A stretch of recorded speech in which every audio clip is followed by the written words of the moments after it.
Alô, pessoal do Descomplicando o Reumatismo. Nós hoje vamos falar sobre osteoporose. Nós temos a presença do nosso convidado especial, que é o Dr. Rafael Cordeiro. Tem uma experiência muito grande de osteoporose e ele que vai conversar para a gente um pouquinho sobre osteoporose. É isso aí. Obrigado, Rafael, Edna. muito obrigada pela sua presença, pelo convite. Eu sei que eu e você, ansiosos por esse momento, né? E eu sinto muito feliz de estar aqui com a gente falando um pouquinho sobre Ah, eu osteoporose. também adorei. Eu sei que é um tema que você adora e eu acho que a gente vai aprender bastante. Vocês aí ficam tudo de olho, viu? Obrigado. Rafael, começando osteoporose, o que é osteoporose?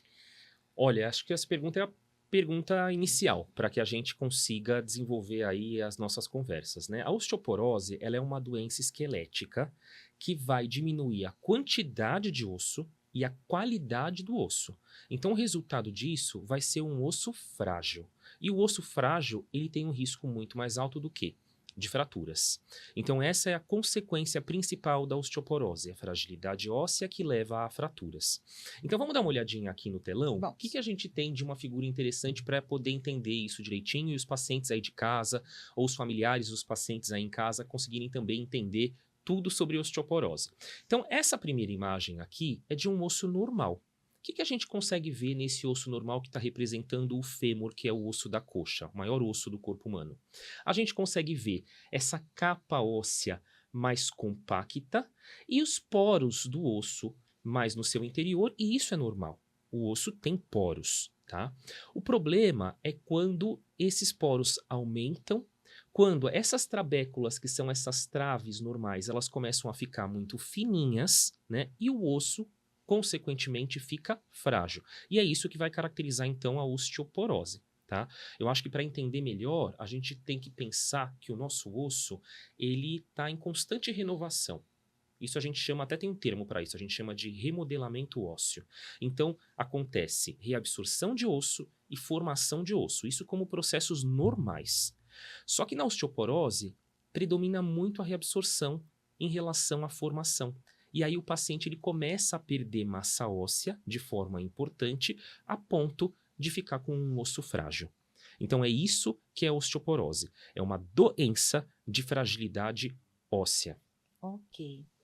E, no caso, quem é que está mais predisposto a ter osteoporose? Tem alguém assim que você bate o olho assim, essa daqui tem mais risco de ter osteoporose? Tem assim uma série de fatores de risco, né? Alguns que a gente consegue modificar, outros que a gente não consegue modificar. Então, assim, o sexo feminino é mais sujeito ao desenvolvimento da osteoporose, isso é fato. O avançar da idade, então, o envelhecimento, aumenta o risco de osteoporose, Tanto em homens como mulheres. tanto em homens quanto mulheres. Apesar de que a osteoporose é mais comum em mulheres. É que os homens muitas vezes são esquecidos nesse assunto, né? Mas a gente não pode esquecer também da osteoporose nos homens. A gente tem que se lembrar desse assunto para os homens, porque o homem pode desenvolver osteoporose, em que pese que é uma doença mais comum nas mulheres. E também mulheres brancas, mulheres de ascendência asiática. Então, essas mulheres parecem ter um risco também maior de osteoporose. Mas isso não significa que outras etnias não possam ser acometidas pela osteoporose. Na verdade, podem. Mas esses grupinhos, eles são mais comuns. Então, a mulher branca na pós-menopausa ou mulher asiática na pós-menopausa acaba sendo um grupo que a gente vê osteoporose com mais frequência. As magrinhas, né? As mulheres muito mionzinhas, né? Então tem aquele perfil menorzinho, pequenininho. Principalmente asiática, né? Mas tem bastante pacientes com ascendência asiática que são pequenininhas, né? enfim. Essas mulheres têm um risco um pouco maior de desenvolver osteoporose, sim. E além disso, tem mais algum outro fator de risco que você colocaria? Tem vários outros. Então aqui eu trouxe algumas coisas que eu acho que podem ajudar a gente a entender esse assunto. Antes da gente olhar os outros fatores de risco, essa é uma imagem de uma coluna com osteoporose. Então aqui vocês conseguem ver que essa é uma altura normal da vértebra. Já nessas outras aqui, a gente tem vértebras achatadas, vértebras amassadas. Isso é fratura. Isso é fratura por osteoporose. A vértebra ela começa a achatar e a pessoa começa a envergar para frente, começa a ficar curva, né? O que a gente chama de cifose, acentuação da cifose. Então isso daqui também eu acho que é outra imagem bacana. Mas respondendo à pergunta que você me fez, de outros fatores de risco, a gente tem alguns, e eu levantei aqui os mais importantes, né? Então, primeiro é esse aqui, vamos olhar para a tela. Antecedente familiar de osteoporose e antecedente familiar de fratura por fragilidade. Isso é um fator de risco para desenvolvimento de osteoporose.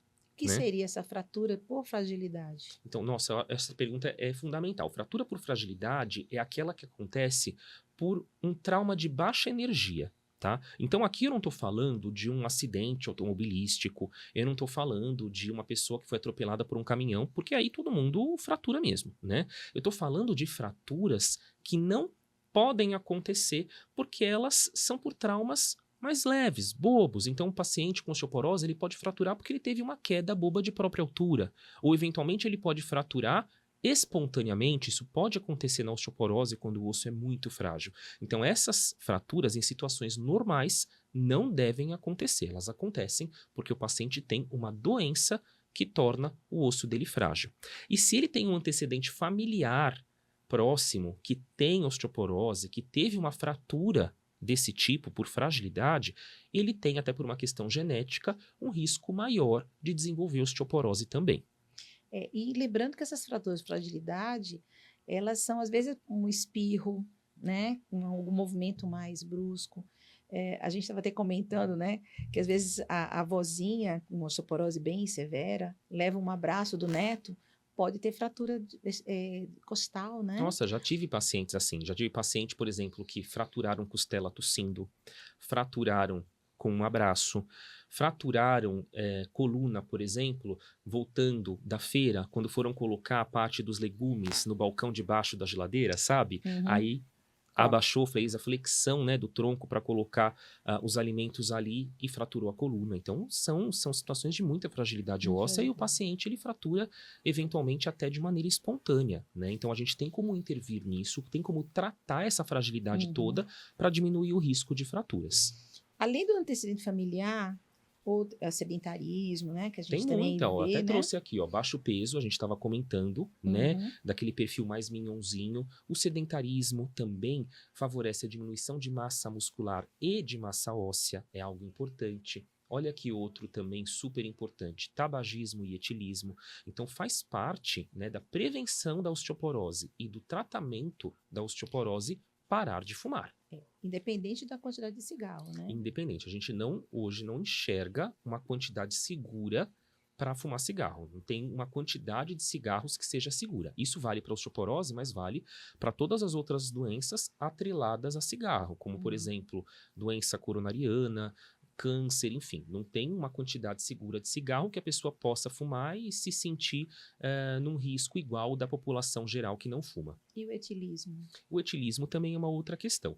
Aí eu não estou falando tanto de um etilismo ocasional ou social em baixas quantidades, mas um etilismo de maior quantidade, ele também está atrelado à redução de massa óssea e ele pode funcionar como um fator de risco para desenvolvimento de osteoporose. Tem mesmo quedas também, né? E tem a questão também da queda, né? Se a pessoa, ela, enfim, estiver embriagada e tem uma queda, aí ela aumenta o risco também de quebrar. Tem mais algumas coisas aqui. A medicação, né? Medicação, alguns tipos de medicação, né? Claro que não é qualquer medicação. Eu acho que o principal exemplo aqui é o corticoide, é o uso de corticoide. O uso prolongado de corticoide, ele está associado à diminuição de massa óssea e desenvolvimento de osteoporose induzida pelo corticoide. Então, isso é importante, isso é algo que a gente tem que sempre pensar, porque na nossa especialidade, na reumatologia, a gente precisa usar corticoide em vários cenários, mas a gente tem que sempre lembrar numa balança de custo-benefício, a gente tem que usar pelo tempo necessário, a gente tem que sempre, dentro do possível, tentar diminuir as doses aos poucos, né, dependendo de cada condição que a gente estiver tratando, porque o corticoide ele aumenta o risco de osteoporose. Ok, mas tem alguma outra medicação, grupo? Tem. Por exemplo, tem anticonvulsivantes. Alguns anticonvulsivantes, eles estão associados ao aumento do risco de desenvolver osteoporose, né? Principalmente nos casos, por exemplo, de anticonvulsivantes que são iniciados por epilepsia na infância. Então, pacientes que vão utilizar por um período muito prolongado e precisam utilizar por um período muito prolongado, não é para parar de tomar por conta disso, não. A gente tem que entender o risco, e aí se a gente acompanha esse paciente, ele desenvolve osteoporose, começa a perder massa óssea, a gente vai tratar essa perda de massa óssea, vai tratar a osteoporose dele, né? Mas é um fator adicional que pode estar atrelado ao maior risco de desenvolver osteoporose, sem dúvida nenhuma. Ok. Nosso público aqui no Descomplicando é mais as mulheres, né? Primeiro que as mulheres, elas estão mais cuidado com a saúde, elas estão mais informadas. E a fase da menopausa precoce. Fala um pouquinho pra gente. Menopausa precoce é uma outra condição que aumenta o risco de desenvolver osteoporose, né? Então, primeiro, assim, o que é a menopausa precoce, né? A definição de menopausa precoce, ela é de idade, né? Então, é aquela menopausa que acontece antes dos 40 anos de idade, né? A gente sabe que a mulher, quando ela entra na menopausa, tem a parada da menstruação, tem a perda dessa fonte de estrógeno no ovário, porque o ovário deixa de funcionar, isso é um processo fisiológico. Mas quando acontece muito precocemente, a mulher também perde muito precocemente essa proteção do estrógeno sobre o osso, né? Então ela começa a acelerar a perda de massa óssea numa idade muito precoce, e isso aumenta a chance de ela desenvolver osteoporose pela continuidade da vida dela. Só me lembrei uma coisa. E as que fizeram esterectomia Não, mais não, precocemente? então, aí depende. Por quê? Porque assim, ela pode ter feito uma esterectomia, uma retirada cirúrgica do útero, mantendo os ovários. Então a gente perde o parâmetro de menstruação para falar que a pessoa entrou na menopausa. Mas se os ovários eles são mantidos, aqueles ovários continuam funcionando, né? A não ser que a pessoa naquele procedimento faça o que a gente chama de histeroforectomia, tira o útero e os ovários. Aí, se você tirar os dois ovários, você entra na menopausa, porque eles foram removidos Retirados. cirurgicamente. Mas se tirou só o útero e mantém os ovários, aí a gente vai descobrir quando a mulher entrou na menopausa por meio de exames de sangue, tá? Uhum. Porque a gente perde o parâmetro menstrual, já que o útero não existe mais. E a alimentação, a dieta, o que a gente pode... Tem aqui um outro ponto também, a gente trouxe aqui no telão, né? Uma dieta pobre em cálcio e deficiência de vitamina D. Isso também pode influenciar em parte, né, o risco de desenvolver osteoporose. Então, a gente sempre recomenda uma dieta rica em cálcio, né? A principal fonte alimentar de cálcio acaba sendo leite e derivados do leite, né? E a questão de a gente ter bons níveis de vitamina D, né? Para o paciente que não tem osteoporose, a gente costuma pensar em um valor acima de 20 nanogramas por decilitro. Para o paciente com osteoporose, geralmente se recomenda se manter níveis de vitamina D no sangue acima de 30 nanogramas por decilitro. Então a gente vai obter a vitamina D principalmente por exposição solar, tá? Mas conforme a gente vai envelhecendo, a gente também começa a diminuir um pouco a capacidade de sintetizar, de formar vitamina D através da pele, através dessa exposição solar. E aqui nas grandes cidades, a gente também tem pouca exposição solar. Então, muitas vezes o que a gente faz é suplementar a vitamina D, então dá essa vitamina D para o paciente já pré-ativada. Então, quando o paciente ele toma a vitamina D, ele não precisa se expor ao sol para ativar essa vitamina D. Ele já está tomando uma vitamina D pré-ativada para que a gente alcance os níveis que a gente precisa. Lembrando que a gente, na nossa área, a gente tem os pacientes, por exemplo, as lúpicas, que não podem ter exposição solar. Então, essa tem que ter recomendação realmente de reposição de vitamina D frequente. Aí é um super grupo, né, de fator de risco, porque você vê que a gente tem pacientes, por exemplo, com lúpus, que a gente vai recomendar que não tenha exposição solar para diminuir risco de a doença ativar, porque a doença ela pode piorar com a exposição solar. É uma paciente que, dependendo das manifestações, vai precisar usar corticoide, que, como a gente viu, também pode favorecer a perda de massa óssea. Então, quando a gente trata uma paciente com lúpus eritematoso sistêmico, a gente tem que ter atenção para o tratamento do lúpus em si, mas para o tratamento de uma série de outras situações que podem surgir e que podem ter o seu risco aumentado em função do lúpus, como é o caso da própria osteoporose que a gente está discutindo hoje. Só lembrando, viu, pessoal, tem que usar protetor solar lúpica, tá? Então, aí bloqueia mesmo a vitamina D, né? Isso, e aí a gente toma por boca, tá tudo certo. Tá tudo certo. Tá, E sobre a parte intestinal, né? Isso, má Má absorção. absorção intestinal. Também temos um grupo de pacientes que podem ter má absorção de nutrientes. Isso pode ser provocado por diferentes tipos de doenças. Então, por exemplo, pacientes com doença inflamatória intestinal, principalmente doença de Crohn, eles podem ter má absorção intestinal. Pacientes com doença celíaca, que é uma doença também de fundo autoimune, de intolerância ao glúten, eles podem, se eles mantêm a ingesta de glúten, até por não saber que tem a doença, eles podem desenvolver má absorção intestinal e acabar aumentando o risco de osteoporose também. Então, vocês percebam que a osteoporose, quando a gente vai estudar, a gente tem um leque, um mundo à parte enorme para poder entender e oferecer o que existe de melhor para cada caso.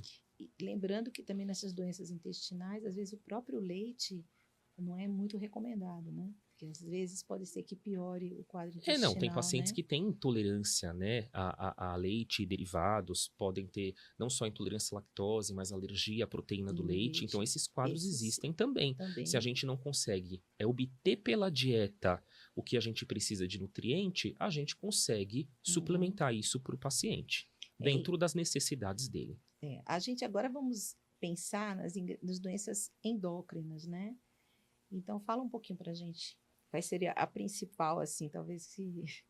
Tem um grupo, né, de condições assim endócrinas que podem aumentar o risco de osteoporose também, né? Então, por exemplo, aqui nessa imagem vocês conseguem ver uma paciente colocando a mão no pescoço e aquela glandulinha que parece uma borboleta no pescoço dela é a glândula tireoide, né? Então, por exemplo, quando a gente tem alguma doença em que a tireoide funciona de forma exagerada, isso a gente chama de hipertireoidismo, a gente tem nessa doença um aumento do risco de desenvolver osteoporose também.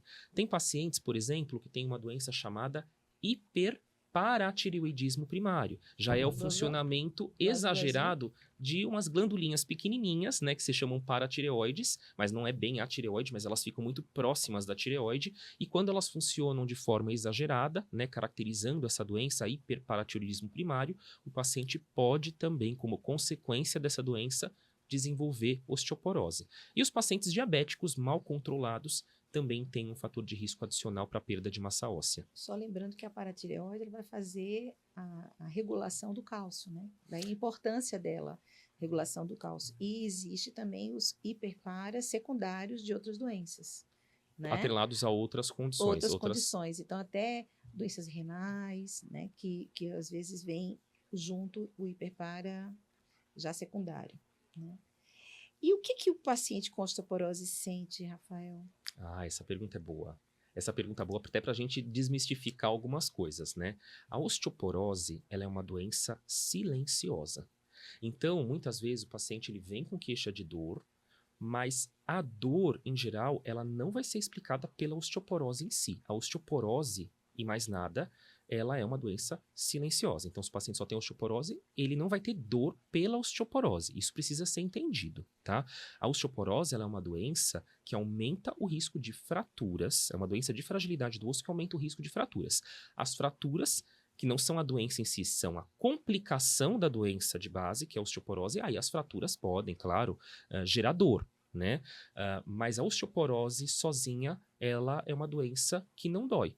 E isso é importante a gente chamar a atenção. Por quê? Porque pelo fato de o paciente muitas vezes não ter dor pela osteoporose, ele desconhece que tem esse diagnóstico. Ou, por exemplo, às vezes ele cria uma expectativa de que o tratamento da osteoporose vai melhorar muito dores que ele sente, mas dores por outro motivo. Não, o tratamento da osteoporose tem como objetivo diminuir o risco de fraturas por fragilidade. Então, essa expectativa ela tem que ser bem alinhada até para o paciente entender isso direitinho e ter uma boa adesão ao tratamento. Ok. E quais são os ossos que normalmente na osteoporose tem fratura? Olha, a fratura mais comum por osteoporose é fratura vertebral. Tá? Então, é ter fratura na coluna. E aí, como a gente viu naquela imagem, no começo da nossa discussão, quando acontece fratura por osteoporose na coluna, o que acontece é que a vértebra, ela achata, ela amassa, tá? E aí o paciente ele pode ter algumas repercussões por conta disso. Então o paciente ele pode, como eu comentei, começar a envergar para frente, ele começa, né, a ficar, que a gente chama de cifótico, né? Isso é um ponto importante. Ele pode aí, se ele começa a ter fraturas na coluna, ele pode alterar a postura dele, alterar o eixo biomecânico daquela coluna e ter dor por sobrecargas anormais. Mas em relação especificamente às fraturas por osteoporose na coluna, é interessante a gente entender assim que nem todas vão causar sintomas na ocasião da fratura. Então, às vezes a gente tem paciente com osteoporose que a gente vai investigar mais a fundo e descobre algumas fraturas na coluna que nem ele sequer sabia que tinha. Tá? Já, por exemplo, as fraturas de fêmur, elas são sempre sintomáticas, são as fraturas mais graves por osteoporose, são as fraturas de quadril. Então, esse é um outro sítio importante.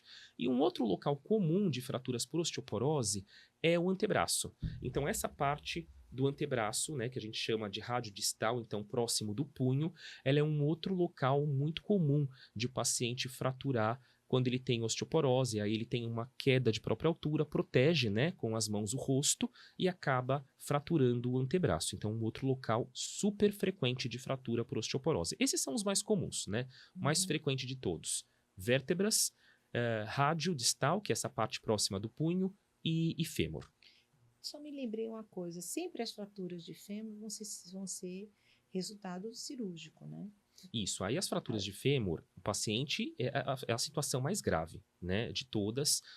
Muitos pacientes morrem, não na hora, mas acabam morrendo durante a internação, né, ou acabam perdendo a independência. Então o paciente sobrevive à fratura de fêmur, mas não consegue retomar aquelas atividades que ele tinha antes desse evento tão sério, né? Tem Então, medo também, né? exato, o paciente perde a independência dele, isso é muito triste, né?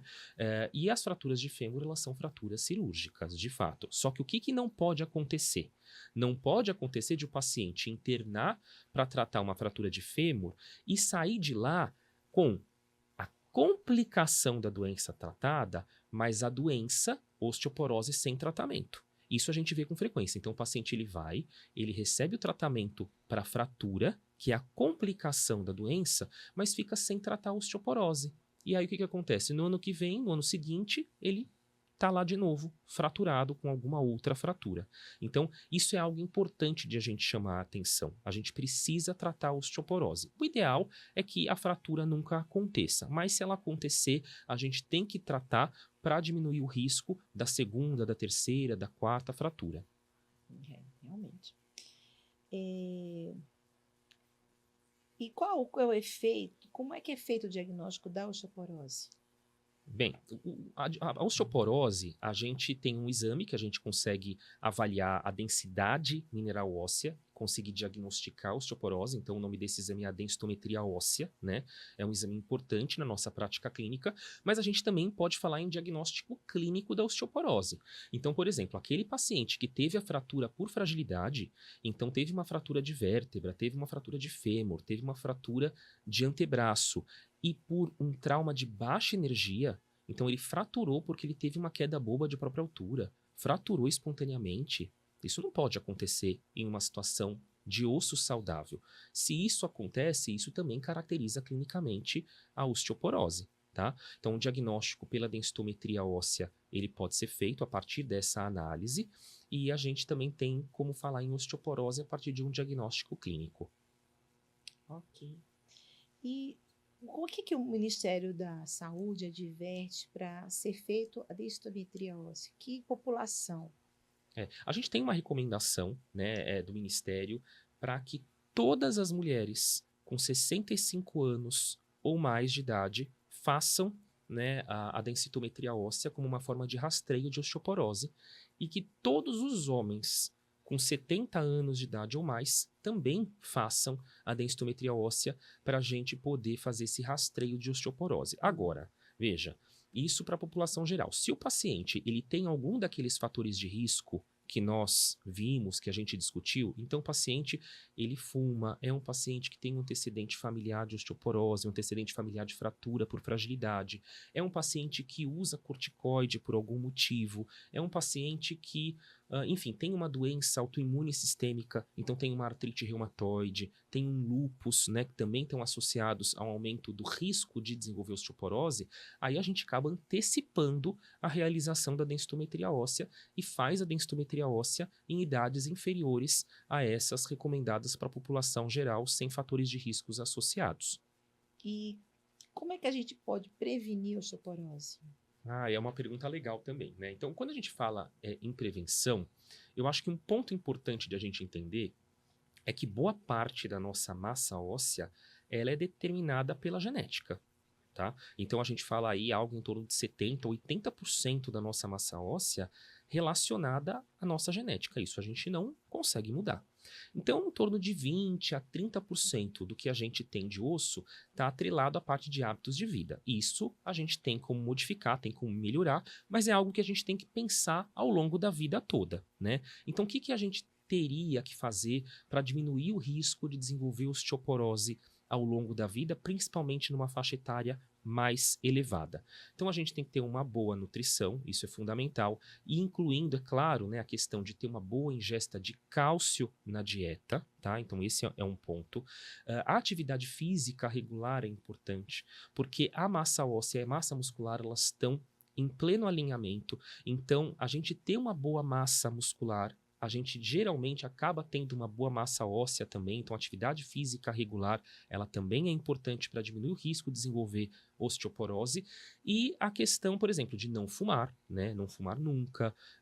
Quando vai pensar em uso de corticoide, né? A gente tem que ter um reumatologista acompanhando para ver o quão necessária vai ser a medicação e o que a gente pode fazer para desmamar o corticoide, então para diminuir o uso do glicocorticoide ao longo do tempo, tá? Então isso tudo são formas que a gente tem de pensar na redução do risco de desenvolver osteoporose.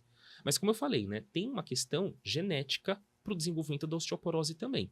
Então, às vezes, a pessoa ela não tem nada disso, se alimenta bem, faz atividade física e acaba, principalmente mulheres na pós-menopausa, desenvolvendo osteoporose, mas isso é algo também como um determinante genético, de ter feito um pico de massa óssea baixo na adolescência e acabar entrando na menopausa e perdendo a partir de um patamar de osso que é ruim. Né? Então, isso infelizmente existe, também acontece, a gente não tem muito como modificar a questão genética.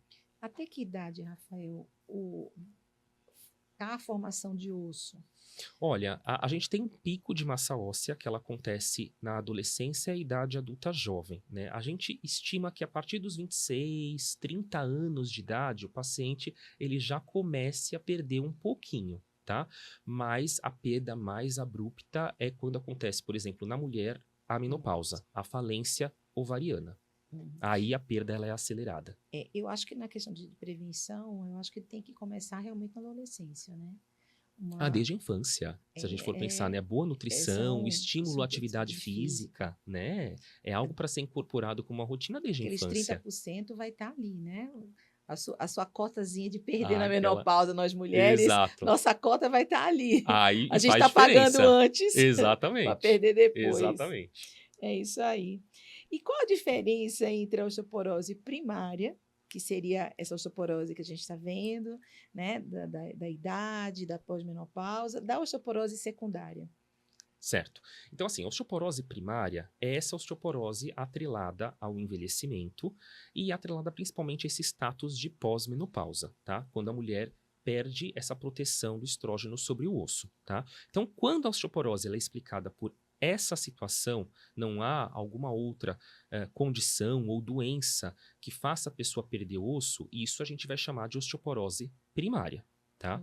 A osteoporose secundária é aquela, como o próprio nome sugere, secundária a alguma outra condição, secundária a alguma doença. Então, ela pode ser uma osteoporose secundária a uma doença endócrina, então uma osteoporose secundária, como a gente conversou, ao hiperparatiroidismo primário, uma osteoporose secundária a um hipertireoidismo mal controlado, uma osteoporose induzida pelo uso de corticoides, né, que dentre as medicações são as que mais fazem o paciente perder osso, né? Então, isso é algo fundamental de a gente discutir com os pacientes, né? Porque, por exemplo, eu posso até ter uma mulher na pós-menopausa, né, com osteoporose, mas eu não posso me dar por satisfeito que a investigação dela cabe aí. Não, eu preciso entender se é só essa situação de status pós-menopausa e a genética daquele indivíduo que está influenciando nesse desfecho de fragilidade óssea, ou se existe alguma coisa adicional que predispõe à perda óssea. Por quê? Porque se existir, a gente precisa abordar também. Se existir, a gente precisa tratar também para que os nossos resultados de tratamento sejam os melhores possíveis. Se você não tirar a causa, né, daquela primária, você não vai conseguir ganhar osso. Da Porque secundária. da secundária você não vai conseguir ganhar osso depois. Né? Exato. Ou Então, pelo menos manter, né? Não perder mais do que tem, pelo menos. exatamente, Né? exatamente. Tem que tratar. E no caso, uma pessoa já tem o diagnóstico de osteoporose, e como é que a gente vai fazer esse tratamento? Aí Já, tem todo mundo vários já tá, princípios. todo mundo já está curioso, né? Isso. Como é que eu vou tratar, gente? Já sei que tem, minha avó tem, minha mãe tem, né? Eu quero me prevenir. Como é que eu vou fazer para Então, tratar? para a pessoa que tem o diagnóstico, né, como a gente estava conversando antes, o primeiro ponto é investigar tudo direitinho para ver se não tem nada a mais, nenhuma outra doença associada que predisponha esse paciente a ter uma osteoporose de mais difícil melhora, tá? Então esse é um primeiro ponto. Uma vez que esse diagnóstico está feito e bem investigado, tudo conforme deve ser feito de fato, aí a gente vai tratar o paciente. Mas para tratar, a gente tem que ter uma abordagem bem completa. A medicação ela vai ser fundamental, então escolher uma medicação para tratar a osteoporose daquele indivíduo é fundamental, mas a coisa não para por aí. Então vamos dar uma olhada aqui no telão para ver o que a gente tem de coisas interessantes aqui que são fundamentais no tratamento de todos os pacientes com osteoporose. Então aqui vamos discutir um por um. Olha, o primeiro ponto é corrigir a deficiência de vitamina D. Né? Então aqui eu não estou falando em hiperdoses de vitamina D, aqui eu estou falando em corrigir deficiências, né? Então buscar valores acima de 30 nanogramas por decilitro, né? Isso acaba sendo algo assim, geralmente consensual em relação à osteoporose. E também, muitas vezes, por exemplo, a paciente na pós-menopausa, ela não tem bem a deficiência de vitamina D, mas a gente acaba suplementando numa dose pequenininha para manutenção daqueles níveis que são bons, caso ela não tenha deficiência nenhuma. Se tiver deficiência, a gente usa uma dose maior inicialmente e depois mantém com uma dose pequenininha só para manutenção daqueles níveis. Só lembrando que a vitamina D não é só para o osso, ele tem outras vamos dizer assim, atribuições no corpo, né? Melhora a imunidade, melhora até a própria massa muscular, né? Então, tem todo outros benefícios da reposição dessa vitamina D, né? Tem muito Isso, ator muscular, né? mas em doses fisiológicas, né? A gente Fisiológicas. na reumatologia não preconiza hiperdoses de vitamina Não é D. hiperdose, é você deixar corrigido, porque isso vai favorecer outras coisas também, né? Então, não é só para o osso, ele tem outras funções dentro do organismo que também são importantes, que a gente mantenha a vitamina D dentro dos níveis normais. Perfeito. Né? E o próximo? Vamos ver aqui, ó. Estimular uma dieta rica em cálcio, né? Isso a gente chegou a conversar um pouquinho, a comentar algumas coisas, e aí é isso que a gente tem que entender, como que é o dia a dia do paciente, como que é o dia a dia em relação à questão da dieta. Então, se é um paciente, por exemplo, que não tem nenhum tipo de restrição de ingesta de leite e derivados, se há possibilidade de a gente estimular essa dieta rica, caso ela ainda não seja suficiente, a gente estimula que ele obtenha o nutriente pela dieta. Esse é o melhor cenário, tá? É obter o cálcio alimentar, tá? Mas a gente tem pacientes que não ingerem leite ou que têm algum tipo de restrição para a ingestão de leite e derivados, aí a gente vai suplementar isso para o paciente. Então, é perfeitamente possível que isso seja feito. E uma coisa que é legal de a gente comentar é a questão dos leites, né? Porque a gente tem leite integral, leite semidesnatado, leite desnatado. Então, assim, em relação à questão do cálcio, todos eles são bons, todos eles são ricos em cálcio, né? A gente geralmente recomenda os semidesnatados, até se possível os desnatados, por não terem gordura, por terem uma quantidade menor de gordura, tá?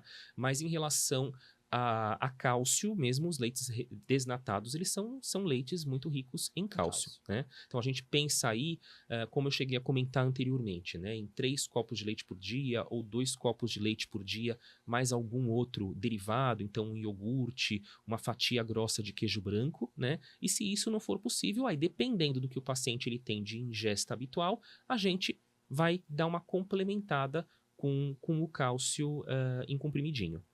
Ok. E o nosso próximo? Essa é uma outra, né, que ela entra na prevenção e entra no tratamento. Então, estimular a atividade física, tá? Agora, para o paciente que já tem uma fragilidade óssea, a gente tem que ter atividade física com orientações.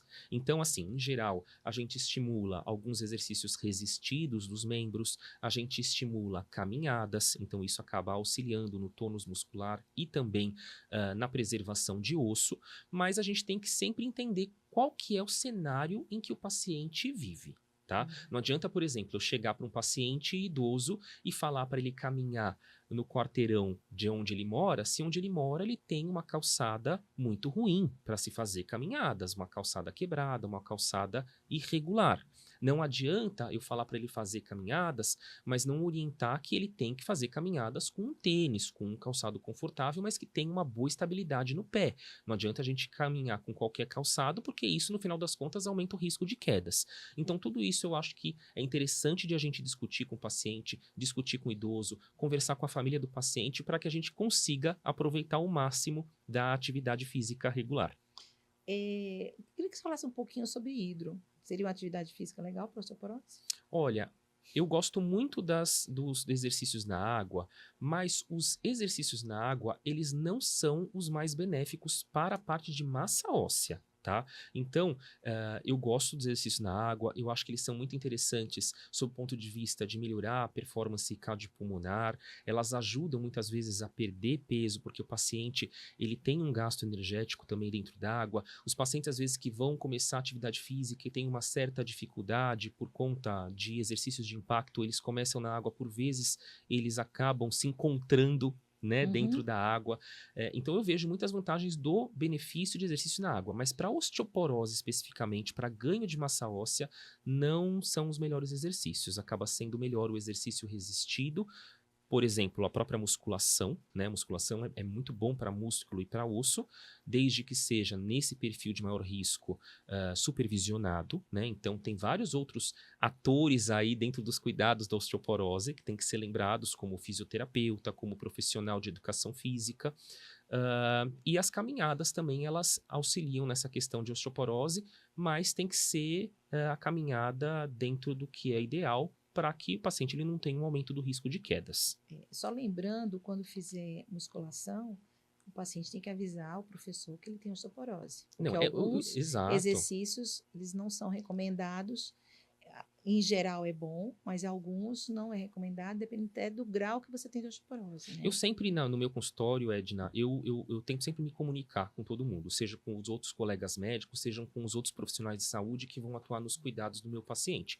Então, eu geralmente faço cartinha, né? Faço cartinha explicando o diagnóstico do paciente e o que não pode ser feito ou que poderia ser legal você dar ênfase, porque eu acho que quando a gente se comunica, a gente melhora riscos. como profissional, a gente ganha como profissional e o paciente ganha muito como paciente, né? Então, eu acho que isso é fundamental, uma boa comunicação, médico-paciente, médico-médico e médico, outros profissionais de saúde que atuam nos cuidados daquele paciente. É muito bom a gente relembrar isso, né? Porque às vezes o pessoal, eu vou entrar na academia, vou fazer musculação, e aí às vezes não só em termos de osteoporose, mas em outras lesões que a gente já comentou, com o joelho, por exemplo, que tem que ter cuidado. A atividade física é boa? Mas tudo dentro do paciente, dentro do que ele pode, dentro do que da doença dele permite, né? Exatamente. Agora, e quais os riscos que a gente tem dentro, assim, em termos de osteoporose? Assim, seja em casa, seja fora de casa, porque o idoso gosta de sair, né? Olha, hoje em dia eu tenho muitas pacientes que gostam de passear. E tá certo, tem que passear bastante mesmo.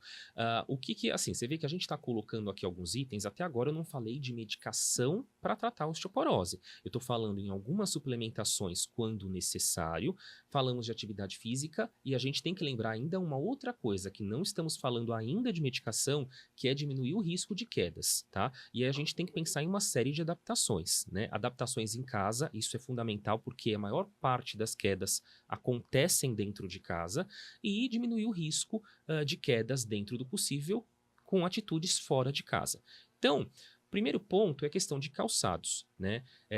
Para fora de casa, dá preferência para os tênis. Dentro de casa, às vezes o paciente ele não quer usar tênis como um calçado fechado, mas é importante que ele não use chinelos com meia, que é algo muito comum de as pessoas usarem, isso aumenta muito o Trava. risco de quedas. Terem um calçado que, se for um calçado aberto, tem aquela prensa de tornozelo, né? Então, segurar bem o tornozelo, dar estabilidade para o pé, é algo importante para o pé não ficar sambando dentro do calçado e o paciente acabar tropeçando. Isso é importante de ser lembrado. Parece uma besteira, não é. Faz diferença, né? E tem uma série de adaptações em casa também, que o paciente, a família do paciente podem pensar. Então, tem como falar em algumas delas, né? Então, questão de, por exemplo, manter os ambientes bem iluminados, isso é fundamental. Ter, por exemplo, acesso a uma iluminação acessória para aquele paciente idoso que vai com frequência ao banheiro, então isso é importante, né? Dentro do possível, evitar tapetes, tirar os tapetes de casa, porque a gente sabe que é um outro utensílio aí, um outro item de decoração que, por vezes, o idoso que não levanta tanto o pé para caminhar acaba tropeçando. Então, se for possível, tirar os tapetes. Tomar cuidado com animais de estimação, né? Eu adoro animais de estimação, eu sou louco pela minha cachorra, né? Eu tenho uma border que eu sou, assim, apaixonado. Mas a gente tem que tomar cuidado. A gente tem que tomar cuidado porque, às vezes, né, enfim, o animal quer carinho, se enrosca na perna. Então, é algo que a gente tem que ter um cuidado especial para o paciente idoso, paciente com osteoporose.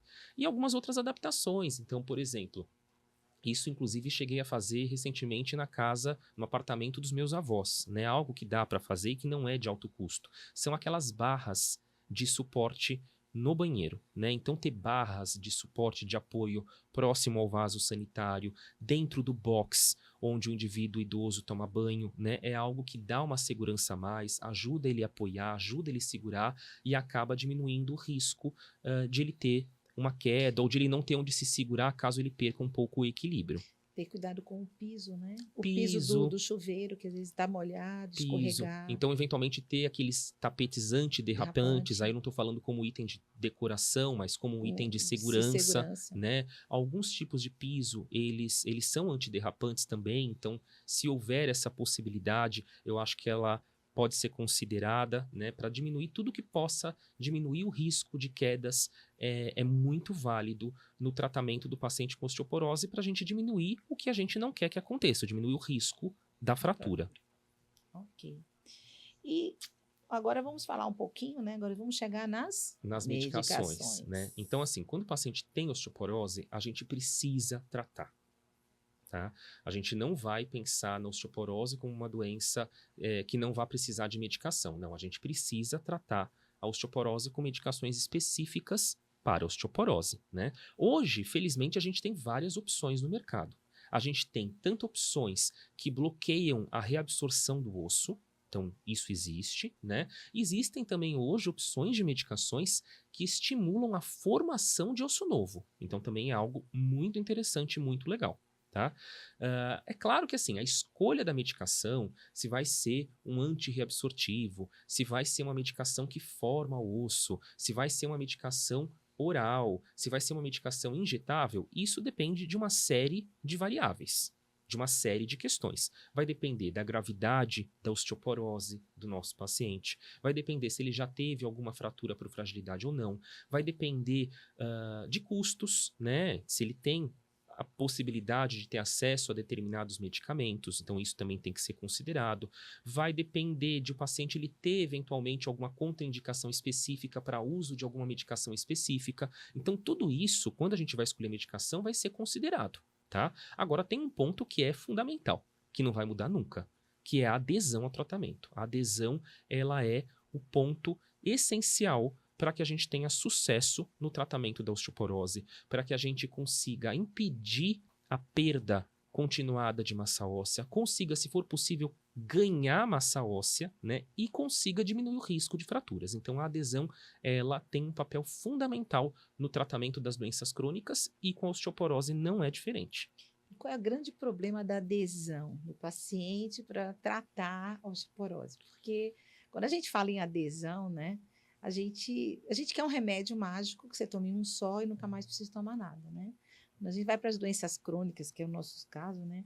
Às vezes o paciente, ele quer parar de tomar o remédio, acha que tá bom, depende da doença, né? Gota, por exemplo, né? Acho que ficou bom, parou o ácido úrico, tá bom, e daqui a pouco tem novas crises.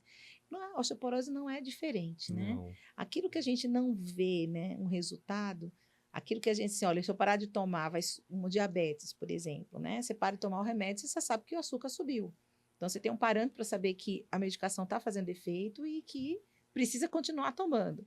Nas nossas, principalmente na osteoporose, a gente não vê muita coisa, né? A gente não enxerga aquele benefício imediato, né? Então, por isso que é interessante a gente discutir que a osteoporose ela é uma doença silenciosa. E é uma doença silenciosa e traiçoeira. Então, como a gente não enxerga aquele benefício imediato com o tratamento, a gente pode ter uma facilidade maior em negligenciar aquele tratamento, o que é um grande erro. Tá? A gente vê muitas vezes, isso é comum na prática clínica, ou o paciente que não faz o uso regular da medicação, ou, por exemplo, que começa direitinho, mas não dá continuidade, para sem acompanhamento médico, isso é frequente, e aí é importante a gente orientar e ter esse segmento regular, né, com o paciente e poder discutir com ele, olha, não é momento de parar.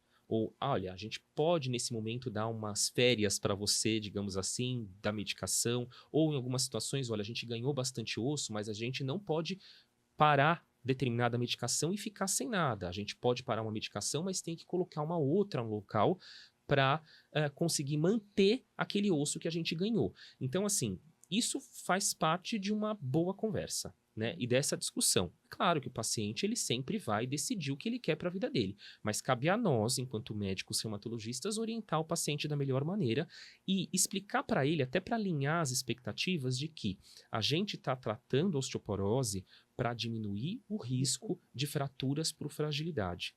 E a gente tem que entender que fraturas por fragilidade são consequências muito sérias, que podem representar um divisor de águas na vida de um idoso. Não só em relação à vida ou morte, mas em relação à perda completa da independência ou manutenção da independência, manutenção de uma vida plena e saudável. Então, isso é algo que tem que ser colocado na balança para que a gente possa tratar a osteoporose da melhor maneira possível e garantir, dentro do possível, também uma vida mais longa para os nossos pacientes, uma vida Com mais qualidade. saudável, mais plena, com qualidade e com independência. É isso que a gente quer como reumatologista. E uma coisa também, um paciente com osteoporose, com fratura, como você está falando, há um desequilíbrio na família inteira, né? Porque às vezes os familiares vão ter que, né, vamos dizer assim, cuidar desse idoso. Então muda, não é só a independência dele, mas toda a família também às vezes é envolvida nesse tratamento dessas consequências mais graves que a osteoporose pode levar, Sem dúvida. né? Então eu acho que pega todo mundo, né? O idoso que ele vai sofrer mais, né? A família que família sofre junto, vendo, né, o exatamente. paciente que antes fazia, enfim, um monte de coisa e agora se vê acamado, se vê numa cadeira de rodas, se vê limitado. Então, assim, ele é um sofrimento em conjunto para o paciente e para a família do paciente. Então, por isso que o ideal é a gente, dentro do que está a nosso alcance, diminuir ao máximo o risco de fraturas por fragilidade para que elas não aconteçam. E se, porventura, aconteceram, até pelo fato de o paciente não saber do diagnóstico dele, que a gente não tenha uma segunda fratura, né? Que a gente trate para diminuir o risco de uma segunda fratura. Isso é uma mensagem fundamental para todo mundo que está ouvindo a gente, para os pacientes e para os familiares. Eu acho que sobre a osteoporose a gente conseguiu falar muita coisa. Claro que o assunto é extenso. Enorme, né? E demanda muitas outras, talvez uma segunda vez você vem aqui, a gente pode até discutir um pouquinho mais de tratamento dentro das opções que a gente tem. Mas se a gente ficar nessa toda a sua informação que você deixou com a gente está aprendendo muito, né? Eu fico feliz. Eu gostaria das suas considerações, suas mensagens finais para o nosso pessoal Descomplicando. Eu quero conversar com quem está assistindo a gente agora em especial, né, os pacientes que estão assistindo, os familiares dos pacientes, os amigos de alguém que tem osteoporose ou que está sob um risco maior de osteoporose. Eu acho que a mensagem principal é a gente não negligenciar essa condição. A osteoporose, como eu já disse, é uma doença silenciosa, é uma doença traiçoeira, é uma doença que aumenta a fragilidade do osso e o risco de fraturas, e a gente tem como tratar a osteoporose de forma eficaz, tem como diminuir o risco de fraturas. Eu acho que essa é a grande mensagem. A gente ter um reumatologista que acompanhe o paciente de uma forma regular, que consiga discutir com o paciente as melhores opções que a gente tem hoje em dia, para que a gente consiga ter, então, uma vida mais longa, uma vida mais saudável e uma vida com independência. Eu acho que é isso que a gente quer para os nossos pacientes enquanto reumatologistas. Rafael, eu agradeço demais sua presença. Ah, eu que agradeço, adorei. Agora você fica apaixonado pela osteoporose, né? É um apaixonado, muito obrigada, porque sua paixão pela osteoporose, a gente percebe que você faz tudo com muito amor, com muito carinho. E eu agradeço você estar aqui presente, passando um pouquinho desse carinho para todos nós aqui nos Complicando. Viu? Ah, eu que agradeço. Obrigado pelo convite, todo mundo aqui, não só a Edna, que, enfim, é uma amiga já de um tempo, mas o pessoal nos bastidores, que é incrível também aqui no Descomplicando, e claro, o pessoal que está ouvindo a gente, que está dando essa oportunidade de a gente falar sobre osteoporose para pacientes. Então, eu só tenho a agradecer. Pessoal, olha, ficamos para a próxima, viu? E aprendendo cada vez mais. Tchau. Até a próxima, gente. Obrigado.